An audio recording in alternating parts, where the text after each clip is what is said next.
Muy buenas tardes, días o noches en este último martes del mes de abril y gracias a todos los que nos acompañan cada martes a las 5 de la tarde por cualquiera de los canales de Activa Radio por los que emitimos en riguroso directo, ya saben, por nuestra web activaradio.org o a través de Facebook o en diferido en los podcasts que podéis descargaros desde Spotify, iVoox o en YouTube, porque como no podía ser de otro modo, aquí en Activa Radio también somos youtubers y en la Puntillita Económica somos más youtubers que nadie.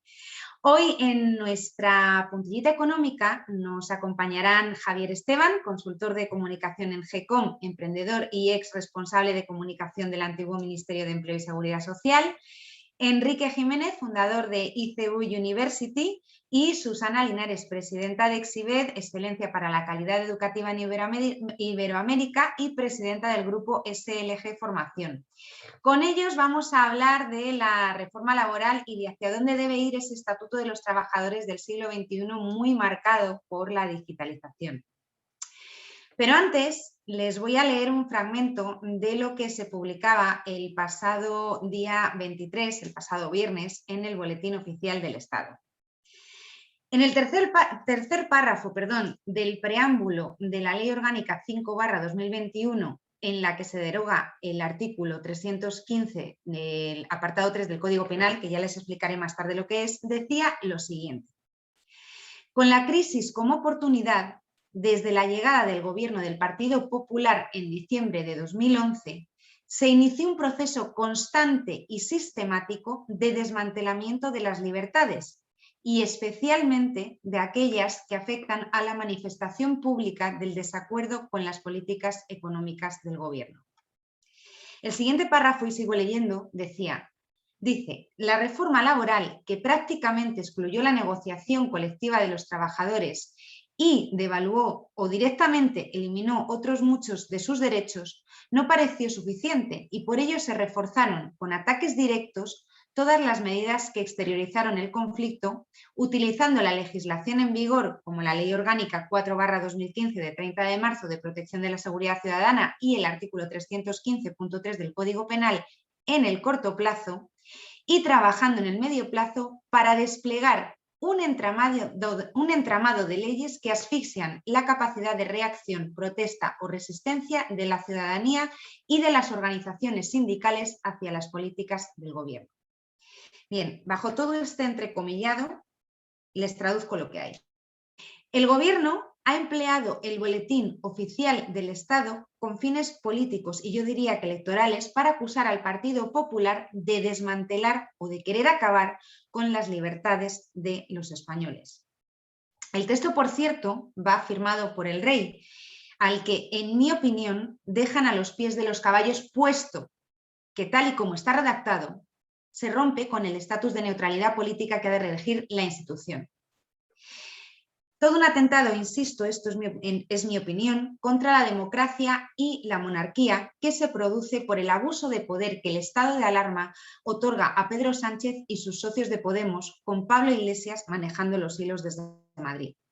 A la vista de esto, a saber qué más sorpresas se encontrarían si nos ponemos a analizar punto por punto y frase por frase el BOE, el Boletín Oficial del Estado, de estos casi 14 meses de estado de alarma. Más a más, como dirían los catalanes, y para ponerles en contexto, el artículo que se deroga es el relativo a las penas de hasta 3 años a los piquetes, aquellos piquetes que coaccionan a los trabajadores para secundar una huelga. Y sinceramente, como dirían Fito y Fitipaldis, bajo el contexto actual, yo no sé si el mundo está al revés o soy yo la que está cabeza abajo. Les digo esto porque, en primer lugar, porque la derogación del citado artículo lo que implica es la impunidad de quienes emplean la violencia para obligar a los trabajadores que no quieran hacer huelga por los motivos que sean, bien sean por motivos económicos, bien sean por motivos ideológicos o por motivos emocionales o personales, sean cual sea. Algo que, en mi parecer, va en contra de las libertades individuales de las personas. Es decir, el piquete tiene derecho a coaccionar a aquellas personas que libremente deciden no hacer huelga, pero no le pasa absolutamente nada. Bien, en segundo lugar les decía que no sé si soy yo la que está cabeza abajo, porque son innumerables las veces que la ministra del entonces Ministerio de Empleo y Seguridad Social, Fátima Báñez, se reunió con los sindicatos. Y no solo eso, llegó a acuerdos impensables con UGT y comisiones que consiguieron que el empleo creciese a un ritmo del 3% durante varios años consecutivos y que el empleo indefinido lo hiciese incluso a 2 dígitos, hasta un 11%, creo recordar. Báñez, por cierto, que contra todo pronóstico, y digo contra todo pronóstico porque con la que estaba cayendo en aquel momento todos pensaban que renunciarían la invitación hecha por los sindicatos, acudió al 10º Congreso Confederal de Comisiones Obreras en 2013, a sabiendas de que iba a ser abucheada e insultada. Es más, fue recibida con carteles, y les cito textualmente, de que se metan por el culo la reforma laboral. En tercer lugar, porque esto ocurre en medio de una campaña electoral al feudo que es Madrid y en el mismo día en el que el tránsfuga de la Moncloa se levantaba de una mesa de debate en la cadena SER, indignado porque Rocío Monasterio, la candidata de Vox, decía: no nos creemos nada de este gobierno. Según él, según Pablo Iglesias, en alusión a las cartas con amenazas y 4 balas que habían recibido el mismo Pablo Iglesias, el ministro del Interior, Fernando Grande Marlaska, y la directora de la Guardia Civil, María Gámez. Cartas que, curiosamente, se suponía que habían pasado todos los filtros de seguridad. Cartas con amenazas que ayer mismo recibía la ministra Reyes Maroto. Esta última carta, me refiero, aireada y empleada como argumento de campaña antes de la preceptiva investigación. Y fíjense si era fácil investigar, que hasta tenía el nombre del remitente. Y carta que resultó ser enviada por un hombre que padece una enfermedad mental. Yo creo que sobran los comentarios, sobre todo porque además a esa persona se le ha acusado de estar alienada o de estar abducida por los partidos de la derecha que la izquierda llama fascistas. Vaya por delante que este programa, y desde este programa y esta emisora, condenamos todo acto de violencia y amenazas que se produzcan, vayan a quien vayan dirigidos. Sean de izquierdas, sean de derechas, sean de centro, sean políticos, sean futbolistas, sean periodistas, sean personas anónimas, trabajadores del día a día. Pero también hemos de decir que lo que no es de recibo es que haya una doble vara de medir. Yo no recuerdo a Iglesias, a Monedero y a Echenique condenar esos insultos, esos abucheos contra Fátima Báñez, o condenar los escarches contra Soraya Sáenz de Santamaría, o los recientes ataques contra Vox en Vallecas. Tampoco recuerdo ni al señor Monedero, ni al señor Echenique, ni al señor Iglesias que condenasen los versos cargados de odio del rapero Pablo Hasél, que esputaba lindeces como "no me da pena tu tiro en la nuca, Pepero", o que alguien clave un pilete en la cabeza de José Bono, o merece que explote el coche de Pachi López. Todo lo contrario. Ustedes son los mismos que incitaron y jalearon a que se tomasen las calles de Madrid, se reventasen con adoquines los escaparates de comercios, incluso se pateasen a los policías y antidisturbios que hacían simplemente su trabajo. Y aparte de todo esto, el señor Marlaska tampoco se queda corto con eso de la doble vara de medir. El ministro del Interior y antes juez acusó en un mitin al Partido Popular de sembrar el odio, en un mitin además de la semana pasada. Y yo me pregunto, ¿no será usted quien hace lo propio con esta afirmación? ¿No será su partido pactando con terroristas independentistas quienes invitan a la sociedad a dividirse? Insisto de nuevo, en La Puntillita Económica y en Activa Radio condenamos todo tipo de violencia, pero también decimos que en esto no tiene cabida la doble moral, ni en lo que vale para mí no vale para los otros. Y mientras todo esto ocurre en política y se tiran unos a otros los trastos a la cabeza, los 7.000 millones de euros de ayudas directas siguen sin llegar. Y medio centenar de empresas han acudido al SEPIC para pedir su rescate por nada más y nada menos que 4.200 millones de euros. Y mientras la política sigue enzarzada, los empresarios pagan 1,69 euros al Estado por cada euro que percibe el asalariado. O esto es que los empresarios españoles pagan las cotizaciones más altas de la Unión Europea con el lastre que esto supone para la creación de empleo y el crecimiento económico.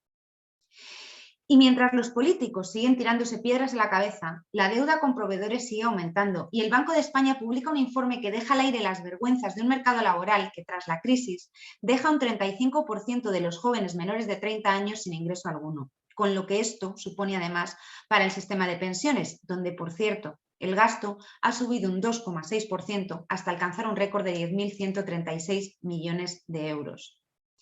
Y mientras los políticos siguen peleándose y siguen incitando a la división, el resto de nuestros vecinos de la Unión Europea bajan impuestos y nosotros somos España y seguimos subiéndolos.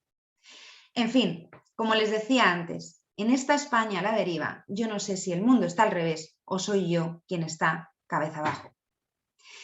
Dicho esto, hoy tomamos nuestro puente aéreo hasta México y Brasil porque son los dos países que encabezan los sistemas digitales de pago y esta noticia nos la va a contar hoy Natalia Rosado, nuestra compañera que ha estado siguiendo la noticia. Buenas tardes, Natalia, ¿cómo estás? Hola, buenas tardes. Encantada de estar con vosotros. Igualmente, Natalia. A ver, cuéntanos, porque según lo que tengo entendido, hay 3 iniciativas muy avanzadas en Latinoamérica por parte de bancos centrales para incluso emitir monedas digitales. Cuéntanos, te dejo a ti, te dejo a ti. Bueno, pues en la región encontramos 3 iniciativas muy avanzadas por parte de bancos centrales para emitir monedas digitales. Una en Bahamas con su dólar SAN, otra en Uruguay con su iPeso y la tercera en las Islas Orientales del Caribe con su DCAS. Alexandre Tombini, representante para las Américas del Banco de Pagos Internacionales, BIS por sus siglas en inglés, explicó que los bancos centrales están trabajando para mejorar los sistemas a favor de un menor coste para el usuario. O sea, yo lo que estoy entendiendo aquí es que, bueno, son sistemas que al final lo que redundan es que personas como tú y como yo, cualquier tipo de inversor o cualquier persona de la calle, no tiene por qué ser un inversor como tal, tengan menos costes a la hora de hacer ciertas transacciones. Pero además, aparte de eso, que es lo que yo he entendido, no sé, corrígeme si lo he dicho bien, pero lo que tengo entendido también, Natalia, es que han creado un hub para la innovación. ¿Qué es el BIS Innovation Hub y qué dijo Tombini sobre esta iniciativa? Así es. Pues tal y como explicó Tombini, decidieron crear el BIS Innovation Hub para promover de manera centralizada el intercambio de conocimiento en las tendencias y desarrollo tecnológico para los sistemas de pagos y desarrollos financieros llevados a cabo en otros lugares del mundo. El objetivo del BIS Innovation Hub es estudiar la implicación económica de esas innovaciones que han llegado al sector financiero, así como desarrollar propuestas técnicas en diversos ámbitos como son los pagos al por menor, los pagos digitales, las monedas digitales de bancos centrales y la aplicación de las innovaciones tecnológicas a la supervisión del sistema financiero. Además, Tombini expuso que la idea de centralizar el intercambio de experiencias del sector público y privado en el hub no es otorgar una fórmula única para todos los bancos, sino ofrecer referencias mundiales para quienes quieran actualizar y mejorar sus sistemas de pagos digitales.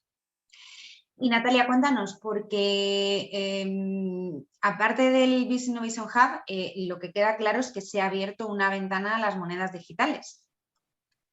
Efectivamente, el objetivo es que el BIS pueda apoyar a los bancos centrales a desarrollar sus propias monedas digitales y que coordinados puedan seguir principios comunes para poder usarla en Google Play o Amazon, entre otros. Del mismo modo, enfatizó que la pandemia y el distanciamiento social han acelerado la digitalización de los sistemas financieros y han sido un gran impulso para los esfuerzos de los bancos centrales para la emisión de las Central Banking Digital Currencies o lo que es lo mismo, las monedas digitales emitidas por el Banco Central. Pues Natalia, ahí queda eso, o sea, esa apuesta por las monedas digitales, que además ahora están dando muchísimo que hablar, y esa apuesta por la digitalización, sobre todo de la banca, que aquí también en España está generando mucho contenido a nivel periodístico, sobre todo, bueno, pues por esos expedientes de regulación que tienen mucho que ver también con la digitalización y que luego trataremos en nuestra tertulia. Natalia, muchísimas gracias por acompañarnos esta tarde. Esperamos verte por aquí en otras ocasiones. Ya sabemos que estás ahora a tope con tu TFG, o sea que, pero esperamos verte prontito. Seguro. Muchas gracias. Gracias, Natalia. Y bueno, pues después de haber cogido ese puente aéreo hasta Brasil y México, nos volvemos a España porque nos espera David Amorín, que es CEO de Hotelulu. Buenas tardes, David. No sé si lo he dicho bien. Lo has dicho bien, lo has dicho bien. Encantado de estar aquí.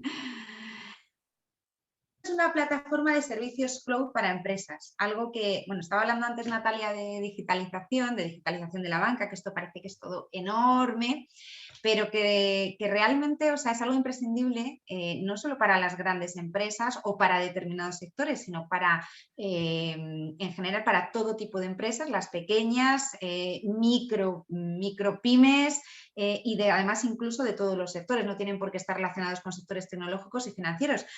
Y además yo creo que es algo que va a marcar la economía del futuro, pero que sin embargo a mí me llama la atención porque según los datos que manejáis, solo un 20% de las pymes tiene contratado al menos un servicio cloud.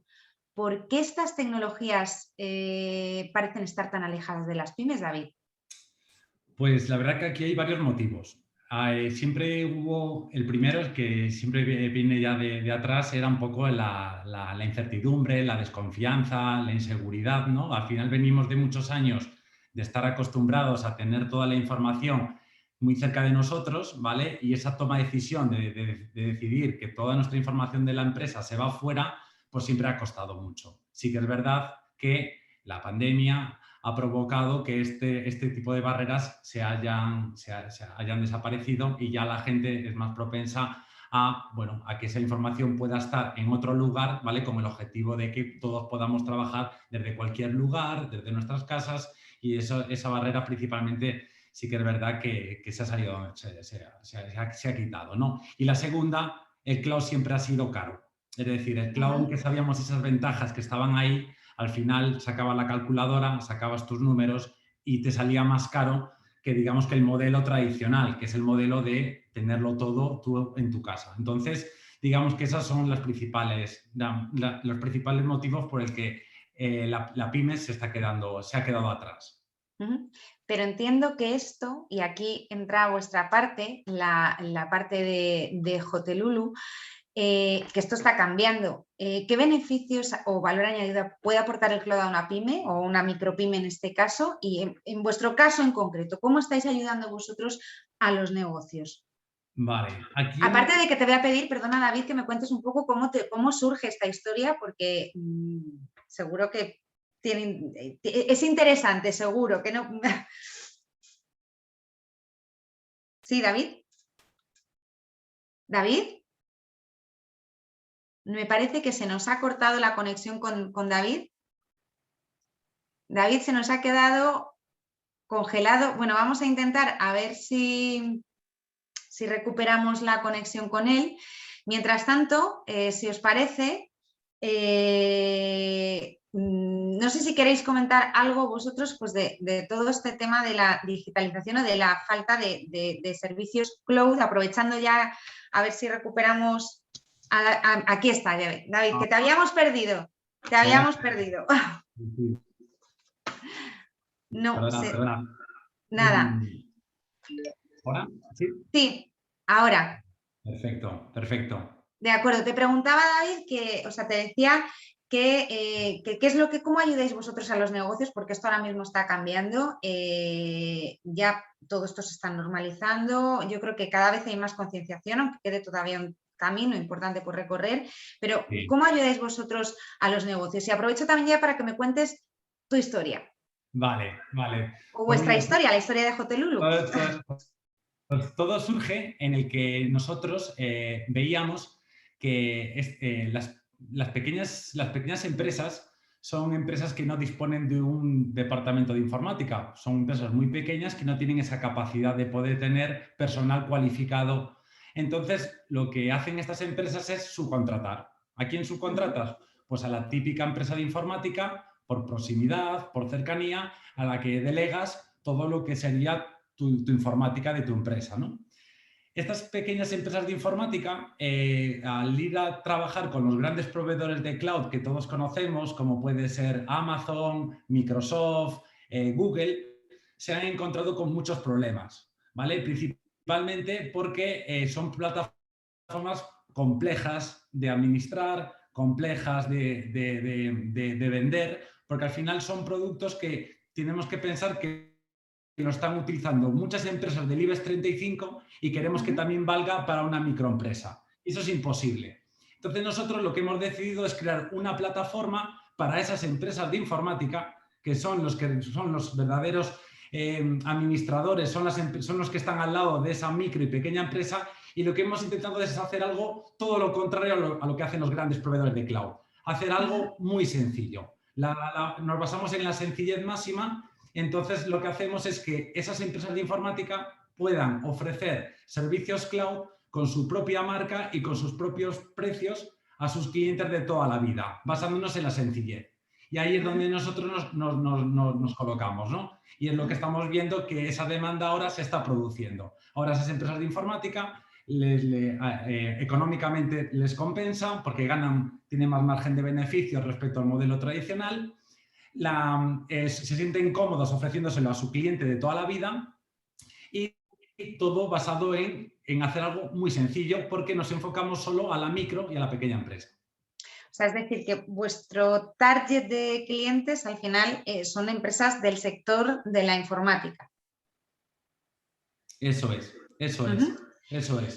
Porque la microempresa no dispone de personal técnico en plantilla. ¿Y tenéis que ir a España? Y ahora te digo por qué te pregunto esto. Vale. No, nosotros ahora mismo llevamos año y medio desde que hemos hecho el lanzamiento de la plataforma. La plataforma ahora mismo está funcionando, solo estamos centrados en un mercado español, ¿vale? Y tengo objetivo de para el año que viene sí que abrimos a nuevos mercados, principalmente Europa y Latinoamérica. Te lo preguntaba más que nada por si me puedes, si tienes o me puedes hacer un testeo de cómo está España, cómo están las empresas españolas frente a otros países en esta materia de la digitalización. O sea, si estamos más, estamos menos. O sea, por eso te preguntaba lo de si tenéis clientes fuera de España, por hacer un poco la comparativa, que igual la sabes, aunque no. Sí, a ver, según los datos que tenemos oficiales, es decir, sobre todo del INE, del Instituto Nacional de Empresa, o a través del ONSI, que es el Observatorio de Empresas de Telecomunicaciones y de Sistemas de Información, lo que dicen al respecto es que nosotros, España, respecto a otros miembros de la Unión Europea, estamos por debajo ligeramente. Tampoco es que haya una gran diferencia entre la media europea. Sí que estamos a 1 o 2 puntos por debajo de la media, pero digamos que no hay mucha diferencia. Pero el problema no solo está, cuando hablamos del 20%, que ya nos parece poco, pero tenemos que pensar que aquí estamos hablando de PYME, y PYME es mediana y pequeña empresa. Si este dato lo llevas a la micro, este dato baja a menos del 10%, incluso oscila entre el 6 y el 8%. Y eso sí que ya es verdaderamente preocupante, que la micro y la pequeña empresa en España esté a un 6% y a nivel europeo esté a un 8%. Y ahí es donde está un grave problema que tenemos que cambiar radicalmente. Ahí hay que hacer un trabajo, una labor.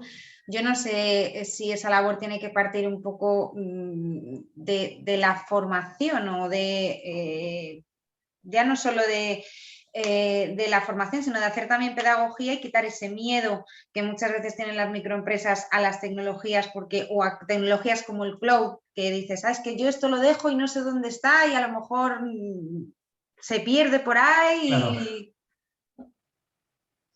Cierto. Lo que pasa es que, vea, si tú tuvieras tu informático de toda la vida que debas llevar depositando en él toda tu confianza y llevas muchos años con él trabajando, si él te dice, vea, esto es seguro, seguramente le vas a creer. Y esa pedagogía lo está aplicando él sobre ti, ¿no? Diciéndote, mira, llevas conmigo 10 años, todo ha funcionado bien, yo te garantizo de que esto va a ir bien, ¿no? Y digamos que tú vas a confiar en él, es tu persona de confianza. Tú no sabes nada a nivel técnico y lo vas a depositar en él. La pedagogía está en nuestro lado con ellos, en donde nosotros lo que le intentamos es enseñarle un producto que es totalmente diferente a lo que están acostumbrados a ver y transmitirle esa seguridad, esa sencillez. Entonces, hasta que ellos no prueban el producto, digamos que aún son un poquito reacios, ¿no? Pero en el momento que lo ven y ven que económicamente les compensa, ahí es cuando ellos ya se toman la decisión y van hacia adelante. Voy a hacer dos cuestiones muy rápidas, casi de minuto y resultado, porque tenemos que empezar ya con nuestra espumadera, con nuestra tertulia. La primera es, hoy se ha aprobado el plan de recuperación, transformación y resiliencia. ¿Esperáis que sea este el trampolín para que nuestras pymes y sobre todo nuestras micropymes por fin se digitalicen? Vosotros que estáis dentro del sector. Yo sé que es una pregunta un poco controvertida, pero... A ver, pero sí me gustaría que me la respondieses.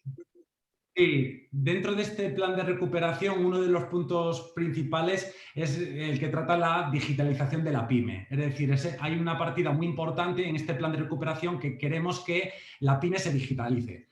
Cuando hablamos de digitalización, tenemos que pensar que el pilar básico de la digitalización es el cloud, ¿vale? Porque al final el cloud es lo que te permite tener esa elasticidad, esa escalabilidad, esa flexibilidad a la hora de decir, ahora necesito esto y mañana necesito el doble o pasado solo mucho menos. Estar siempre actualizado, estar siempre con la mayor innovación posible en todos esos servicios que vayáis a utilizar. Entonces, ahí sí que creemos que este plan de recuperación debería de servir y debería de ayudar mucho a esa toma de decisión y conseguir que estas pymes se digitalicen un gran porcentaje, y ese es uno de los objetivos de este plan de recuperación que creemos que nos va a ayudar. Y la segunda pregunta que te quería hacer, David, vosotros tenéis una cosa que a mí me ha encantado también, o sea, aparte de que sois una empresa digital, o sea, estáis dentro de lo que ya es el carril de la nueva economía, de la economía del siglo XXI o del siglo XXII, casi ya podemos hablar. Apostáis por la sostenibilidad y además decís que sois una plataforma neutra en carbono. Sí. La verdad que para nosotros esto es algo muy clave. Aquí lo que tenemos que ver es que el cloud de por sí es mucho más eficiente energéticamente que que cada empresa tenga sus propios servidores, su propio equipamiento informático en sus oficinas. Es mucho mejor tenerlo centralizado en un único punto que no tenerlo de una manera tan distribuida. Entonces, nosotros lo que hacemos es, el propio cloud computing ofrece esa eficiencia energética, ¿vale? En donde nosotros también, además de eso, nos preocupamos de que nuestros proveedores, sobre todo de los centros de datos, nos puedan ofrecer energías limpias y nosotros calculamos nuestra huella de carbono y compensamos nuestras emisiones, ¿no? Para conseguir que sea una plataforma neutra en carbono. Por último, David, ¿cómo te pueden localizar si quieren alguno de nuestros oyentes, espectadores, quieren contratar un servicio de cloud para su empresa?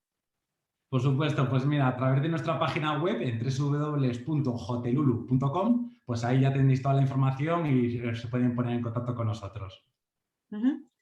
David, muchísimas gracias por acompañarnos esta tarde. Ha sido muy interesante, además muy ilustrativo. Sobre todo esto, algún día haremos algún especial hablando de las tecnologías del cloud, del blockchain y de todas estas tecnologías que seguro van a cambiar nuestra forma de vida.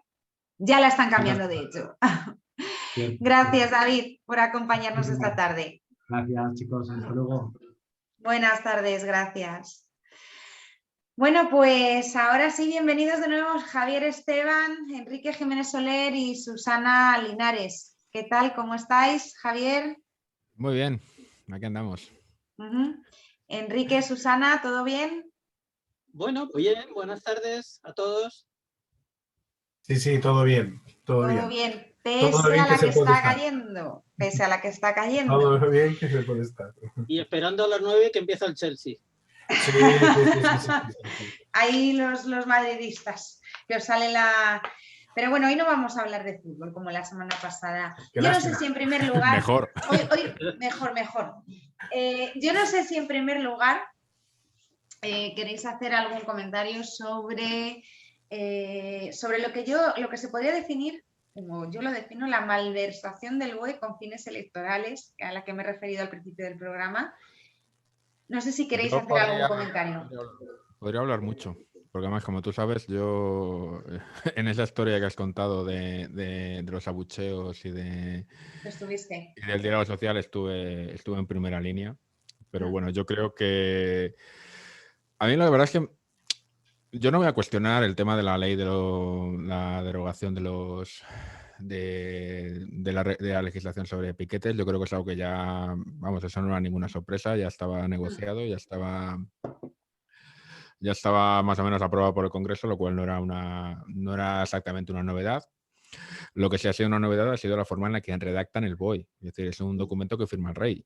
Es un documento que firma el rey y que se publica en plena campaña electoral. Sí.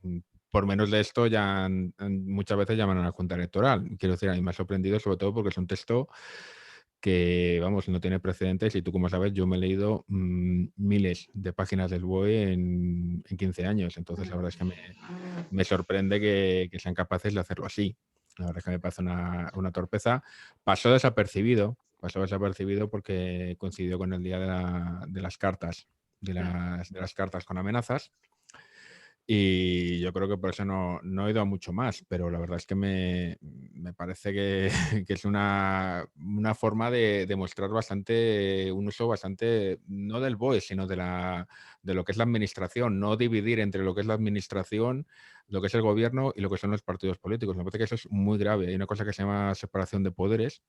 Creo que también hay que tener en cuenta que el gobierno es de todos, no solo de un partido político o de dos partidos políticos. Yo ahí, Javier, yo decía al principio, pues comentaba también, hilaba un poco lo que era la publicación con el tema de las cartas.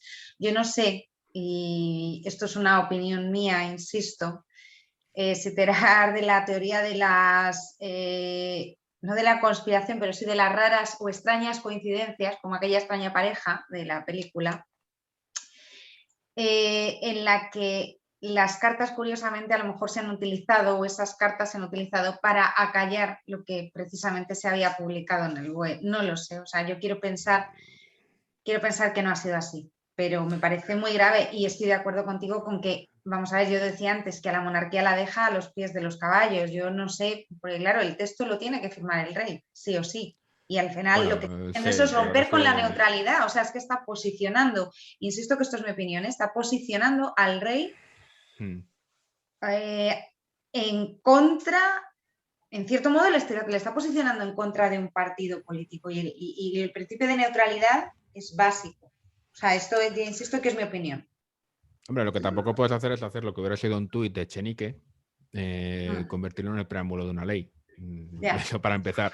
Quiero decir, a mí la verdad es que las opiniones que tenga el gobierno del PSOE o Podemos sobre la reforma laboral, sobre aquellos años, pues ya sabemos cuáles son. Tampoco es que vaya a escandalizarme ni a molestarnos ni nada, pero son legítimas, las cosas como son. Lo que no es legítimo es que, en mi opinión, es que se utilice de esa forma. Y luego, pues bueno, yo creo que la coincidencia es complicada, ¿eh? Publicar algo en el BOE con precisión y con tanta exige mucha capacidad. No sé si son tan ágiles, pero sí que nos lleva a que esta campaña se está convirtiendo en algo en lo que no estamos poniendo el foco en lo que nos preocupa a los ciudadanos, y hablo en primera persona del plural. Estamos poniendo el foco en juegos, estamos poniendo el foco en un debate que yo creo que es estéril, entre si ahora estamos peleándonos de quién cuestiona, quién no cuestiona, quién condena, quién no condena, cómo se condena y cómo no se condena. Creo que esto no se lo merecen los madrileños, tampoco se lo merece el resto de España, que estamos asistiendo a esto como un preámbulo de las elecciones generales, lo que hablamos la semana pasada, y yo creo que esto ya, pues, ya no sé si tendrá respuesta a las urnas, yo espero que sí. Enrique, no sé, ¿quieres hacer algún comentario? Porque estabas... Ahora, como nos vemos a través de las pantallas y la audiencia nos puede ver a través de las pantallas, estabas poniendo gestos. Sí. Claro, lo que pasa es que estoy de acuerdo con todo lo que estaba diciendo Javier. La única puntualización es que a mí también me gustaría creer que en este país hay separación de poderes, pero después de tener un presidente de gobierno que directamente en una entrevista decía que la fiscalía la controlaban ellos, pues francamente me hace dudar mucho de esta separación de poderes. O me hace dudar mucho, si es así, me hace dudar mucho también de la competencia que pueda tener el presidente del gobierno. O sea, que no tiene ni idea de dónde están los poderes y quién son los poderes que tienen que estar separados del Ejecutivo. Pero en cualquiera de los casos, yo creo que mano inocente en este gobierno ya me cuesta mucho verlo, ¿vale? Vaya por delante, y sí que quisiera aclarar esto, vaya por delante que, por ejemplo, lo que ha ocurrido esta semana con el tema de las cartas por las balas y tal, independientemente de que se pueda o no se pueda creer, lo que está claro es que hay que condenarlos sin paliativos y sin excusas. O sea, si a uno les tiran piedras en un lado, al otro le tiran tal, no es una cuestión de no, tiene usted que condenar lo mío para que yo condene lo suyo. No, hay que condenar lo que hay que condenar y punto. Esto para empezar. Y en segundo lugar, pues lo que estaba diciendo, yo creo que estamos ante un gobierno que ha aprovechado un estado de alarma precisamente para adelantar todo tipo de decisiones que ha aprovechado precisamente esa situación del estado de alarma para que salieran adelante, y por lo tanto esta publicación de BOE justo en un momento que estamos en una situación electoral en la circunscripción más importante de España probablemente, y por eso la guerra que estamos viendo en Madrid es el reflejo realmente de lo que sería, bueno, pues una confrontación electoral a nivel nacional. Por otro lado, solamente añadir que me entristece mucho la campaña. Me entristece mucho la campaña porque, como dice Javier, o sea, aquí los ciudadanos no pintamos absolutamente nada. No importamos a los partidos, solamente se están jugando las cuotas de poder. Y claro, esta es la resistencia que está ofreciendo Madrid, que se está convirtiendo en prácticamente pues esto que estamos hablando en términos bélicos en vez de electorales. Me gustaría que el tono de lo que es el mensaje electoral subiera a nivel de que realmente tengamos un nivel serio de diálogo y de debate político. Pero lo que tenemos, yo creo que, y también me adhiero a lo que Javier ha dicho, cuando lo ha dicho en primera persona del plural, yo creo que tenemos lo que merecemos, porque al final hasta los propios ciudadanos nos estamos convirtiendo en una especie de supporters de los políticos, y los políticos esto lo saben muy bien, y los mensajes que lanzan los están lanzando a su colectivo, a la gente que les quiere escuchar, y quieren escuchar cosas como estas. Pues quieren escuchar de un Trump Make America Great Again, y quieren escuchar a un Vox que diga comunismo, libertad, y quieren escuchar a los otros que digan fascismo o lo que sea. O sea, esto es lo que está ocurriendo, y yo creo que esto tiene que ver también con el nivel político que tenemos como sociedad, que para mí, desgraciadamente, me parece que es muy bajo. Fijaros que yo pensaba dejar la política para el final, pero si queréis cambiamos el orden, terminamos con la parte política y luego ya entramos con la economía, que tiene mucha tela que cortar también hoy. Susana, perdón. Nada, no te preocupes, que da igual, ya sabes que aquí vamos avanzando, nos dejamos fluir y lo interesante es que al final, bueno, pues aportemos todo, aportemos nuestra opinión, la opinión de cada uno, y que bueno, pues da igual el orden al final. Bueno, yo quería decir que me da mucha tristeza lo que estoy viviendo desde la anterior reunión que tuvimos.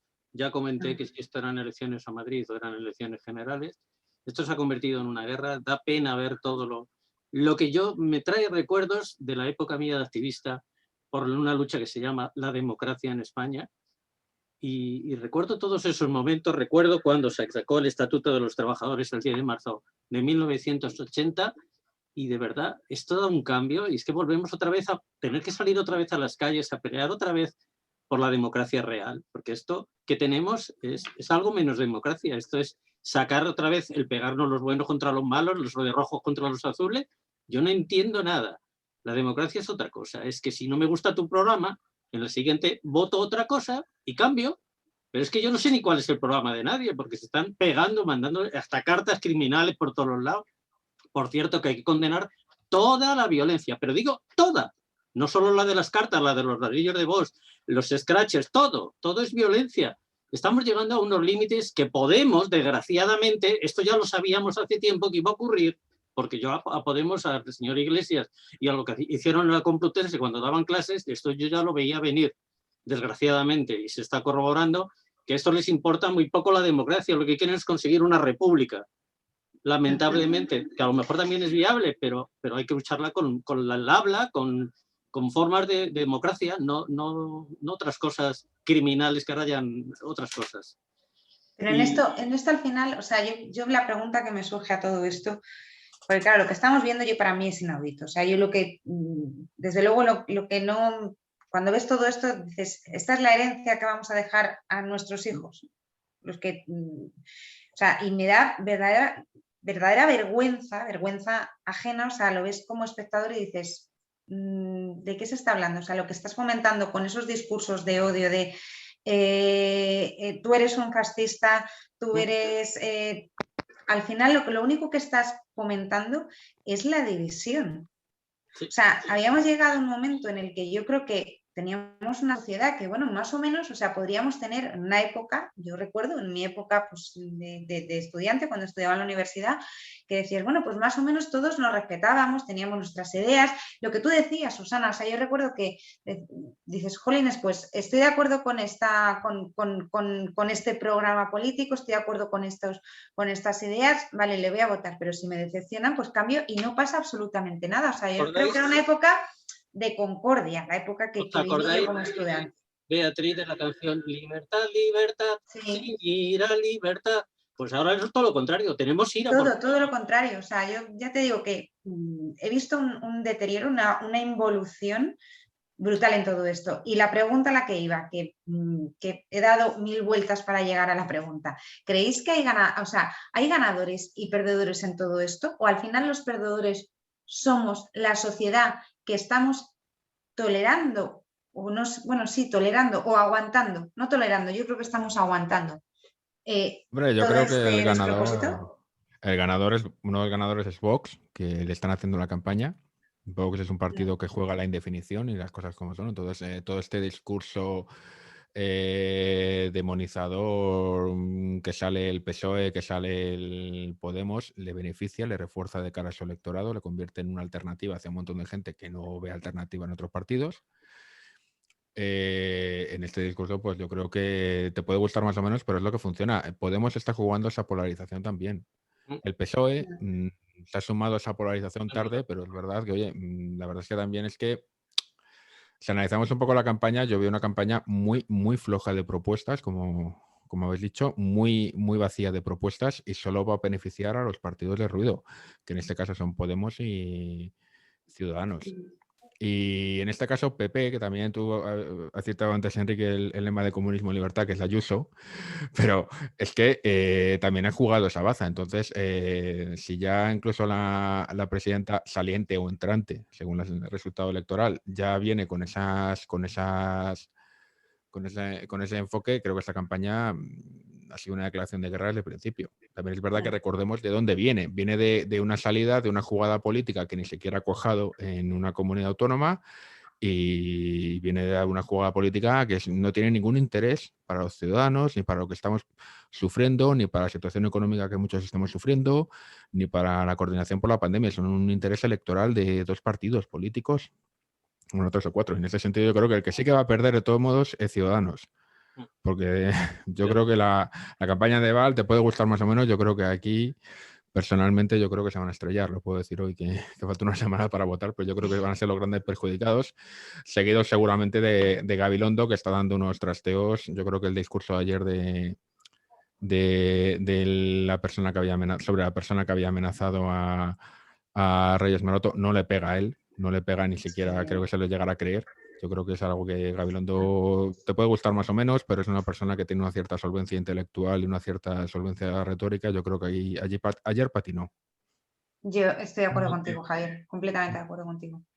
Lo que pasa es que, en base a esto que estamos comentando, el problema es que a nivel político, yo insisto en que somos un país con muy poca, primero con muy poca tradición política, porque hemos estado debajo de una dictadura durante 40 años donde nadie podía opinar, y cuando hemos tenido la oportunidad de opinar, pues se nos han acabado los argumentos rápidamente. O sea, estamos en argumentos total y absolutamente emocionales. Y de eso precisamente puedo incluso hacer alarde, porque en un momento determinado, en uno de esos momentos en los que he estado aconsejando a partidos políticos, pues hemos hablado mucho de llegar desde la perspectiva emocional más que lógico-racional. Bueno, de hecho, perdona que te interrumpa, Enrique, pero Iván Redondo creo que ha sido el que ha hablado de que se utilizan, o sea, que quieren llegar a través de las emociones, porque lo primero que haces es emocionarte y después pensar. Claro, Yo no sé hasta qué punto eso es peligroso, o sea, yo creo que lo que hay que enseñar a las personas, o sea, las emociones son, a mí me parecen una maravilla, o sea, y de verdad soy una defensora de las emociones y de la inteligencia emocional, pero ojo, que hay para ciertas cosas que, lo que pasa, la razón tiene que pesar. Claro, lo que pasa es que al final, mira, si tú vas a los estudios de neurociencia, te das cuenta de una cosa que es muy curiosa. Y es que, por ejemplo, cuando una persona tiene que tomar una decisión donde están dos variables involucradas, ya la decisión no es lógico-racional, es total y absolutamente emocional. O sea, quiero decir, cuando nosotros estamos ante una situación política, lo que le ha pasado a Iván Redondo es que se ha leído muy bien, o se ha aprendido muy bien la lección y ha dicho, hombre, si nosotros tenemos que ir a todos estos cerebros ante una situación en la que tienen diferentes variables, diferentes puntos para elegir, el que dé con la tecla de la emoción es el que va a ganar.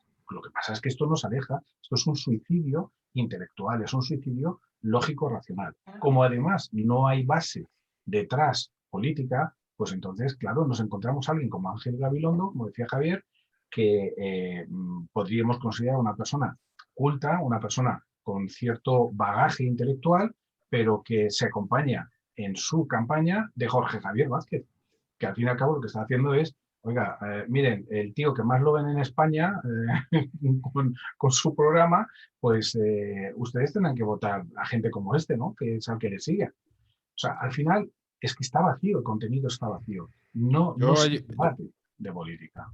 Yo hay un tema importante también, y esto sí que yo también lo he visto, cuando pasamos de la política emocional, que no es realmente nuevo, es una cosa que se ha modulado hacia las redes sociales, hacia una cultura de redes sociales, la cultura del zasca, pero no es realmente nuevo, hemos pasado un poco de los marcos conceptuales a esto.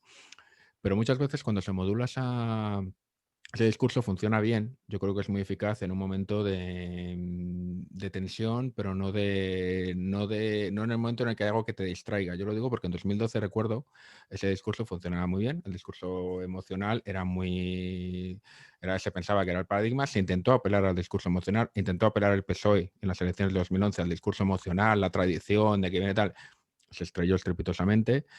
El PP, cuando empezó a gobernar, también intentó apelar al discurso pedagógico, explorar las cosas, el hemos vivido por encima de nuestras posibilidades, que fue un desastre, y se estrelló, pero se estrelló porque estábamos en una crisis en la que a la gente le preocupaba llegar a fin de mes, estaba cansada y le quería que los políticos hablaran de sus problemas y pusieran medidas, no empezaran a pelearse unos con otros, no hicieran gestos, no les vinieran con vaguedades, sino con respuestas claras y no se sentían ni contentos ni con lo que estaba pasando ni con lo que estaba ocurriendo. Y eso llevó al auge de Podemos, también en Ciudadanos, que era como una contra Podemos, y años después, como te siguieron sin corregirlo, después de un cambio de gobierno, después de moción de censura, después de 1000 cosas, después de un año y medio de bloqueo político en España que paralizó todas las reformas que necesitábamos y seguimos necesitando, pues también se tradujo en el auge de Vox. Quiero decir, ese discurso emocional que nuestros políticos se ponen muy, muy expertos muchas veces es contraproducente si no lo modulas en el momento adecuado. Yo personalmente creo que Iván Redondo, pues bueno, yo a Iván Redondo tampoco creo que es un tipo cuyo mayor mérito es convencernos de que es una especie de Shogun. Tampoco creo que sea tan hábil. Creo que creo que el que maneja los hilos, y yo siempre he dicho, Pedro Sánchez no es ninguna persona que se deje manipular por un consejero o por un director de gabinete. Entonces yo creo que también eso hay que tenerlo en cuenta. Hablando de reformas, y doy paso al siguiente tema de la tertulia que también tiene miga. Hoy se aprobaba el plan de recuperación, transformación y resiliencia que se mandará este viernes a Bruselas después de haber sido presentado, no sé si 8 o 10 veces aquí en España. Pero centrándonos dentro de ese apartado de reformas, más que en el de la inversión, reformas que debería incorporar lo relativo a la reforma del mercado laboral y del sistema de pensiones, Ayer Yolanda Díaz decía que no nos tenemos que quedar con el fetiche de la derogación y se aproximaba a la postura que ha defendido Nadia Calviño. ¿Cómo interpretáis estas palabras de Yolanda Díaz? ¿Metemos ya en el cajón de esas promesas incumplidas, en este caso por Podemos, la derogación de la reforma laboral, Susana?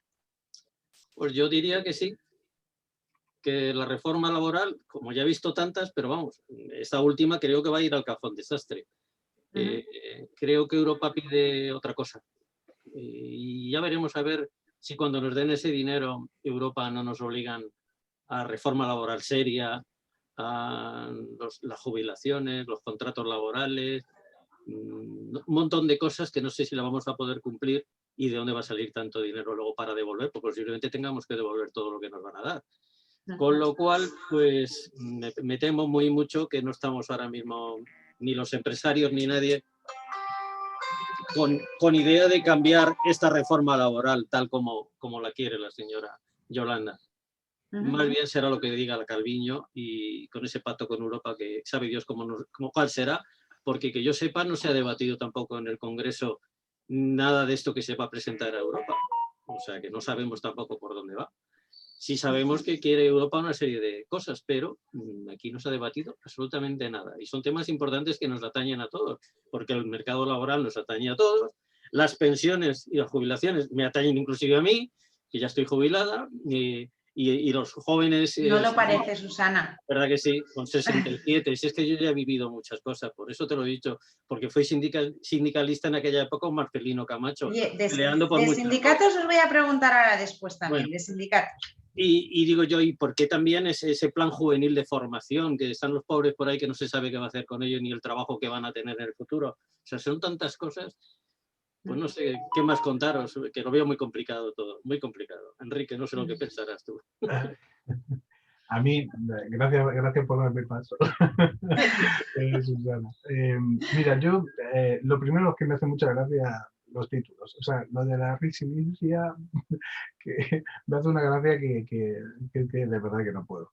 Pero aparte de eso, yo creo que lo que ha pasado directamente es que han asomado a través de la puerta, han asomado los Men in Black.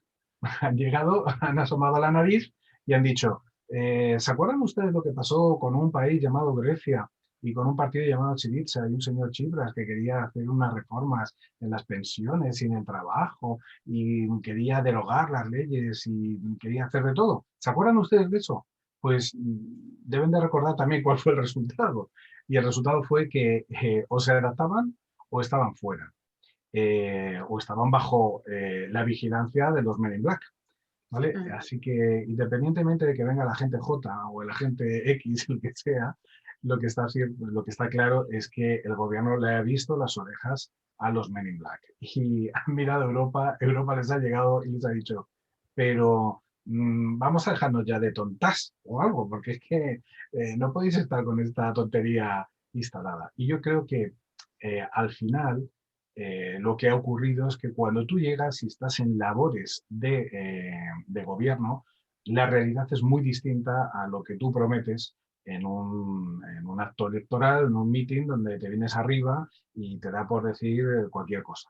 Y esto es lo que ha pasado. O sea, al final, la que se está partiendo la cara en Europa es Calviño y, lógicamente, es la que tiene la información de cara al gobierno de decir, señores, podemos llegar hasta aquí o podemos llegar hasta allá.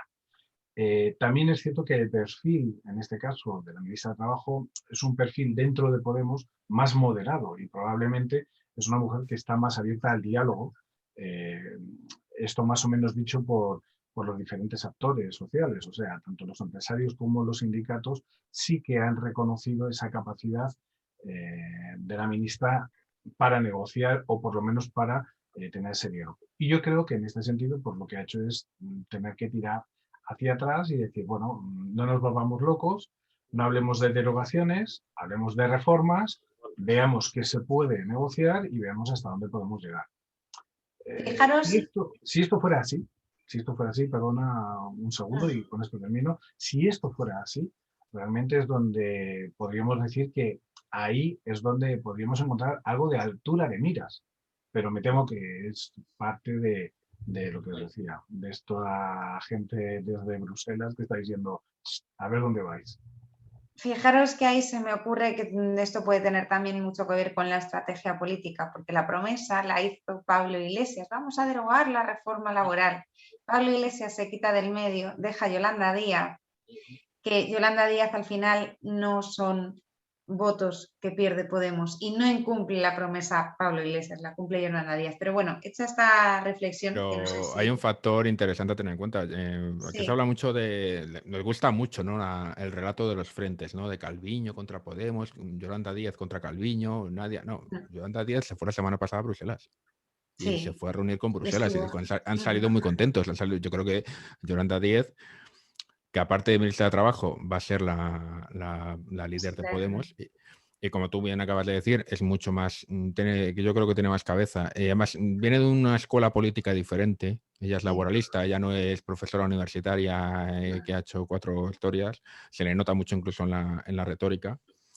Y yo creo que tiene otros planes. Ella sabe que derogar la reforma laboral. El problema es que tú no puedes ir a Bruselas, que yo creo que Bruselas todavía no nos va a pedir esa grande reforma, nos las pedirá dentro de un par de años cuando haya que pagar los fondos. Pero bueno, Bruselas todavía está esperando. Lo que no puedes ir a alguien que está esperando, que quieres hacer, a decirle, a ir con la palabra derogar, tenéis que ir con la palabra reforma. Y eso es algo que Yolanda Díaz se ha dado cuenta. Derogar funcionaba antes de la crisis. Derogar era su gran bandera antes de la pandemia. Ahora ya no. Ahora tengo que hacer algo con este mercado laboral que se me está yendo por el desagüe.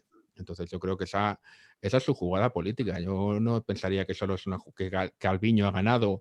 No, yo creo que Yolanda Díaz está jugando sus cartas y las está jugando creo que es una persona bastante inteligente en términos de mercado laboral, de lo que sabe hacer, pero también políticamente hablando. No, yo no digo que Yolanda, o sea, que Calviño haya ganado. Lo que digo es que al final lo que ha ocurrido es que Pablo Iglesias no sufre, claro, no sufre el daño que le puede hacer el haber incumplido esa promesa, porque ya no es él ya no está, él ya está en otra historia. Entonces es Yolanda Díaz la que ha negociado y al final es Yolanda Díaz la que luego será la lideresa de Podemos, y se produce ese cambio que yo creo que no le va a afectar al partido, porque no ha sido Pablo Iglesias quien ha incumplido. O sea, ha sido Yolanda Díaz, lo ha hecho, ha negociado, está en Bruselas, es una persona moderada que bueno, pues que no lo está haciendo mal desde mi punto de vista, yo creo que lo está haciendo bien y sobre todo pues eso, que está poniendo de acuerdo o está haciendo lo posible por poner de acuerdo a patronal y sindicatos. Pero dicho esto, y volviendo al tema que nos ocupa, a lo que apuntabas tú, Javier, a ese estatuto de los trabajadores del siglo XXI, ¿hacia dónde tiene que ir ese estatuto? Porque es un estatuto que tiene que estar marcado va a estar muy marcado por la digitalización. Estamos viendo además lo que está ocurriendo con los despidos de la banca, etcétera. ¿Cuál creéis que son las líneas que tienen que marcar ese estatuto de trabajadores del siglo XXI? A mí, si me permite, muy brevemente, para no enrollarme, que estos temas sabes que yo me suelo extender. Yo creo que el problema de esta reforma laboral, de lo que se está negociando, es que están buscando más titulares que medidas eficaces. Hoy se ha soltado un poco el globo sonda de si van a prohibir el contrato por obra y servicio. Sí. Cuando no se va cuando realmente lo que tendrían que hacer es coger a los sindicatos y a la patronal, sentarse y decir, oye, vamos a ver cómo narices evitamos que esto se convierta en un colador, porque si ves un poco la historia de la contratación temporal, antes había 6 o 7 contratos, se han ido endureciendo las condiciones para cada uno, algunos han desaparecido como el de formación, otros nunca existieron como el de formación formación de profesional dual, que no se usan, y realmente de 6 se ha quedado en 2, uno es obra y servicio, otro es por circunstancias de la producción y otro es interinidad, que es más pequeñito. Yo estoy seguro de que si se cargan el contrato por obra y servicio, va a pasar todo lo de la que hay ahora en obra y servicio a por circunstancias de la producción y la temporalidad va a seguir subiendo. O, en todo caso, es como si hiciéramos el contrato único, o se irán a los contratos indefinidos de pruebas de 6 meses o incluso un año, en los que te despiden sin indemnización como si fuera un contrato temporal. Quiero decir que yo creo que hay que ir a las causas que hacen que España tenga un abuso de la temporalidad tan grande, más que a preocuparse de generalidades, de cosas que quedan muy bien, de cosas que se entienden muy bien los titulares. El mercado laboral es muy complejo y las decisiones que tienen que tomarse a muchos niveles. ¿Hablamos de políticas activas? A mí sí me preocupa el contrato, que se quite el contrato de obra y servicio, porque ahora es el que nos podíamos regir en la formación, porque aquí no podemos tener contratos fijos, estables durante un tiempo, porque la formación subvencionada de la Comunidad de Madrid es para un plan concreto, de una fecha determinada concreta, y tú no puedes contratar nada más que un trabajador en ese espacio temporal de obra y servicio. Con lo cual preocupa bastante. Si nos tenemos que ir a lo que decía Javier, a ese tipo de contrato, pues habrá que irse a otro contrato, o sabe Dios qué, pero por ahí van los temas. Más valía que dedicaran en las causas, como dice Javier, de dónde parte todo este mal, y buscar una estabilidad en el empleo de otra manera, o buscar también en el sistema educativo, que no lo habéis tocado, la calidad en la educación, en la calidad de la educación universitaria, en otros temas, para que esa juventud busque un trabajo de calidad y hay empresas también que ofrezcan trabajos de calidad. Enrique. Bueno, yo creo que poco tengo que añadir. Al final, es un poco lo que estaba resumiendo Susana. Si nosotros conseguimos tener un proceso formativo en el cual, y educativo en el cual podamos ampliar las posibilidades para que realmente la gente pueda acceder a un mercado laboral mucho más activo, mucho más dinámico, pues lógicamente nos quitaremos muchos lastres y muchos paradigmas acerca de las contrataciones. El problema es que tenemos ahí una serie de paradigmas que yo creo que es lo que nos están lastrando a nivel de cómo tratar, como bien decía Javier, cómo tratar realmente el origen de este mal. Que no es si quitamos un contrato, si añadimos 3 o multiplicamos por 2. O sea, realmente lo que tenemos que hacer es trabajar en políticas, como tú bien decías, activas de empleo, pero ya no solamente activas de empleo. O sea, esto no es una cuestión de soltar la responsabilidad en manos solamente de los empresarios y obligar a los empresarios a contratar, contratar y contratar. De lo que se trata realmente es que el Estado esté también detrás de cuáles son esas políticas activas que lo que van a hacer es proponer que los contratos, que la precariedad y la temporalidad pues no se produzca. Pero es que esto es otro debate realmente y ese es uno de los problemas. Hay un tema también importante que es el recualificar a los trabajadores con un programa serio de formación que no se está haciendo hasta la fecha. Porque sí que hay la formación para el empleo, la formación bonificada que se da, pero eso es pan de hambre para hoy, como yo digo, y hambre también para mañana. Algo serio, Ese es un tema que se metió más, creo que se empezó a meter más duramente en 2012, en la reforma, y es una cosa que es verdad que como a partir de 2012-2013 los EREs empiezan a caer, las grandes regulaciones del empleo ya no son tan grandes y se empiezan a frenar. No sé si por la mejora económica o porque se endurecieron las prejubilaciones, se complicaron un poco. Pero ahora que hay una nueva tanda de prejubilaciones y que no es solo la banca, sino todos los sectores, hay que ver qué empresas pueden hacerlo, porque quizá una gran empresa pueda hacerlo. Es verdad que a lo mejor el BVA, la CaixaBank, no creo que tengan muchos problemas de hacer planes de outplacement o como quieran llamarlo, pero hay muchas pymes, muchas empresas que no están preparadas y yo creo que ahora es un tema grave. Además, porque ya no solo estamos hablando del paro juvenil, que el paro juvenil, porque en términos de tasa siempre lo vemos, es muy llamativo, es que ahora mismo hay tantos parados casi en la edad, en los 10 primeros años de la carrera laboral de los 16 de edad legal en España, 16, 17 años para trabajar hasta los 25, hay tantos parados como mayores de 55 años. Y eso ya es un tema que te empiezas a pensar, oye, ¿qué está pasando? Porque si estamos encerrando esa brecha que se ha roto en España, ya tenemos una pinza en el mercado laboral y eso va a ser un problema que yo creo que se está empezando a hablar mucho del edadismo. Los políticos nos están dando por aludidos, pero esto les va a estallar y nos va a estallar a todos en unos años. El problema, y probablemente al hilo de lo que decías, por ejemplo, de los grandes series, ¿no? Realmente el titular pues son los 3.000 y pico de CaixaBank y demás. Pero voy a decir una cosa, y esto he hablado precisamente con gente de CaixaBank y de Bankia. La mayoría están encantados, ¿eh? O sea, la mayoría están esperando que les llegue esa prejubilación, porque las condiciones, por ejemplo, que te puede dar CaixaBank para prejubilarte, o Bankia son espectaculares. O sea, quiero decir, Mira, el yo te problema no cuento una está ahí, historia. el problema está en una pyme, o el problema está en empresas que realmente no tienen esa fuerza en la cual pueden, bueno, pues digamos, prolongar o cumplimentar una serie de derechos a sus trabajadores hasta que llegan a su edad de jubilación.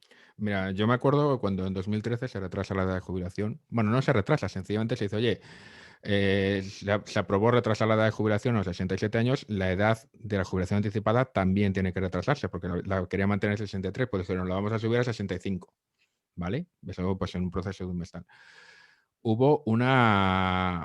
Empezó a liarse parda, por decirlo así, cuando un montón de ERES, sobre todo en medios de comunicación, empezaron a encontrarse con que, oye, que te vas a quedar 4 o 5 meses sin descubierto, porque como has cumplido la edad, pero el acuerdo era por la edad, pero resulta que tienes que jubilar más tarde, pues te vas a... O sea, la gente empezó o sea, eso provocó un auténtico terremoto y afectó mucho porque eran medios de comunicación y no eran medios pequeños, precisamente, pero provocó un terremoto porque no eran lo que les habían dicho.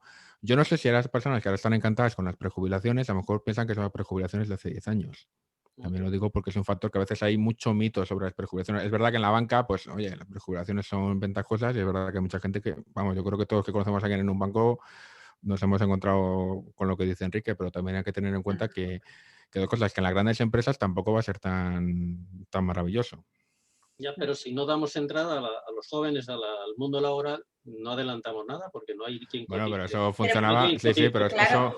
Además, Es que eso no nos funcionaba... la prejubilación no nos garantiza que entre la Exacto, gente. es que no hay ese relevo, es que eso es una cosa que funcionaba cuando teníamos un país industrial y es que ni siquiera los contratos de relevo existen. No será devaluar las jubilaciones, con lo cual volvemos a la pescadilla que se muerde la cola. No, es que ahora mismo hay otro modelo, es que sencillamente vivimos más años, trabajamos más años y podemos ser productivos más años. Antes te jubilas a los 65 y te morías a los 75. Te dan un premio si no te jubilas de 12.000 euros más. O sea, bueno, eso no vale para nada. La cuestión es que la gente se jubila a la edad a su edad legal. Habrá que volver a pensar. Hay una cosa muy curiosa. Pero es que en España no entendemos que vas a tener que trabajar con los de más de 55 años, con los de menos de 25, con los de 30, 35 años. O sea, es que ya no es una cuestión de las gallinas que entran por las que salen, es una cuestión de convivencia y colaboración, porque si no, España no va a poder competir. O sea, en Bruselas están obsesionados, de hecho, mira los datos, con el tema están celebrando que por fin están consiguiendo que haya más gente mayor trabajando.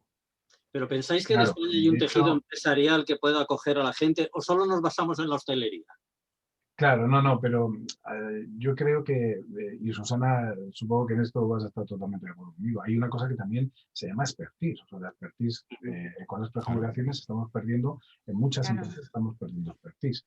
Y más en un país donde yo tengo la llave del código, o sea, soy el maestro del calabozo, se trabaja muy poco en equipo y esa filosofía latina de yo tengo el control de la información, pues no nos permite ser muy generosos a la hora de trabajar con otros y por lo tanto se pierde expertise en las organizaciones.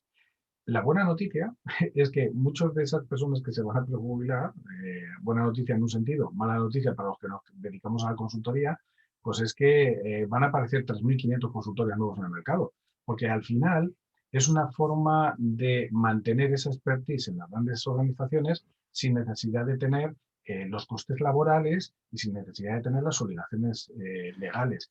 Por lo tanto, terminan, esto ha pasado con Telefónica, ha pasado con la banca, ha pasado con las aseguradoras, al final lo que hacen es que terminan contratando a todos estos que han pasado por un proceso de prejubilación como asesores externos, pero lógicamente tienen un ahorro laboral, en coste laboral y un ahorro en otro tipo de situaciones fantástico. Y esto, pues, seguramente va a ocurrir, va a acontecer. Por eso, el otro día, hablando precisamente con un director de CaixaBank, una directora, me decía, con 57 años, para mí es fantástico. Sí, el plan de jubilación, de prejubilación que tenemos es fantástico. O sea, nos van a complementar el salario y las cotizaciones hasta los 63 o 65 años y después vamos a cobrar sin ningún tipo de problema nuestra jubilación al 100%. O sea que, al final... es un poco lo que dice Javier. Probablemente en la banca está muy bien, en otro tipo de empresas lógicamente se va a sufrir más. Pero es así, también habrá una pérdida de expertise. O sea, si la gente no sabe hacer las cosas bien, habrá una pérdida de expertise dentro de las compañías y en un país que tradicionalmente hemos sido malos gestores del conocimiento, pues nos encontraremos con que algunas empresas perderán competitividad. Por eso Bruselas está preocupada por la competitividad y que realmente el empleo también esté en manos de seniors, ¿no? De personas que tengan ese talento senior que es tan necesario y que además según vas pasando y vas cumpliendo años te das cuenta de lo importante que es.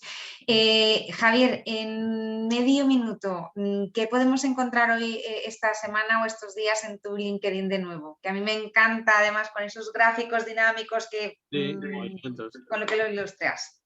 ¿Qué encontramos esta semana? ¿De qué hablas? Pues esta semana está hablando mucho de edadismo. No sé si sabes que, bueno, yo colaboro con Generación Sabia, que es una iniciativa de Fundación Endesa y Fundación Más Humano, que es sobre el talento senior.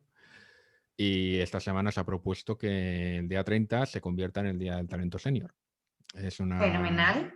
Entonces, he escrito bastante sobre el tema del edadismo, desde esa perspectiva de intentar desmontar este mito de que, oye, no, o sea, es ser talento senior frente al talento junior, no, es lo mismo. O sea, quiero decir, yo creo que el modelo ahora mismo, lo que decía antes, es que la colaboración, tiene que haber colaboración en las plantillas.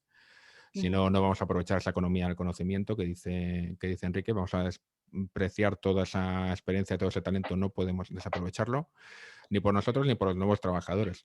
Y es un poco el tema que yo creo que es más, para mí es más importante estos días. Pues con ese edadismo y con esa frase de que hay que combinar talento senior con talento junior, nos despedimos hasta la semana que viene en una puntillita económica que vendrá cargada de noticias, como siempre, y sobre todo de elecciones, que el día 4 es día electoral, día de voto aquí en la Comunidad de Madrid, desde donde estamos. No podremos hablar de política. No, ese día no, pero del Madrid sí podemos hablar. Muchísimas gracias a todos, Javier, Susana, Enrique, por acompañarnos, y gracias a todos los que estáis detrás de las pantallas o detrás de un auricular escuchándonos. Y como les digo siempre, sean felices y sobre todo no dejen de sonreír. Gracias y hasta la semana que viene.